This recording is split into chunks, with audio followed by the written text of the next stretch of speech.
গল্পের নাম রঙিন জগৎ। ছোট মেয়ের ভাবনা ছিল গ্রামের একটা স্কুলে তে পড়ে। ওর ছিল একটা অদ্ভুত অভ্যাস, যে কোনো কিছু দেখলেই স্বপ্ন আঁকতে বসতো।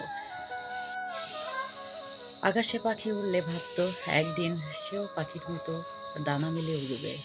মাঠে ফুটে থাকা ছোট ফুল দেখলে ভাবতো ফুলের সাথেও কথা বলছে। ভাবনার মা প্রায় বলতো, এই মেয়েটা না সবসময় কল্পনার জগতে পড়ে থাকে। কিন্তু ভাবনার কাছে সেই কল্পনার জগতই ছিল সবচেয়ে বড় আনন্দের।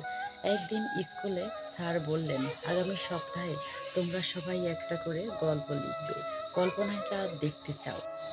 সবাই একটু চিন্তায় পড়লেও ভাবনা খুশিতে লাফিয়ে উঠল। বাড়ি ফিরে সে একটা খাতা নিয়ে লিখতে শুরু করলো। সে একদিন আকাশে উড়েছে, মেঘের ওপর দাঁড়িয়ে খেলছে, রংধনু দিয়ে বানাচ্ছে সিঁড়ি, চাঁদের সাথে লুকোচুরি খেলছে। পরের সপ্তাহে যখন সবাই গল্প জমা দিল, স্যারের চোখে সবচেয়ে উজ্জ্বল আলো জ্বলে উঠল ভাবনার খাতা পড়তে গিয়ে। তিনি বললেন, ভাবনার গল্প আমাদের শেখায় কল্পনা শুধু স্বপ্ন নয়, এটা ভবিষ্যতের পথ দেখায়। তোমরা সবাই কল্পনা করো, কারণ স্বপ্ন ছাড়া বড় কিছু হওয়া যায় না। সেদিন থেকে ভাবনা বুঝলো ছোট হলেও তার স্বপ্নের জগৎ অমূল্য।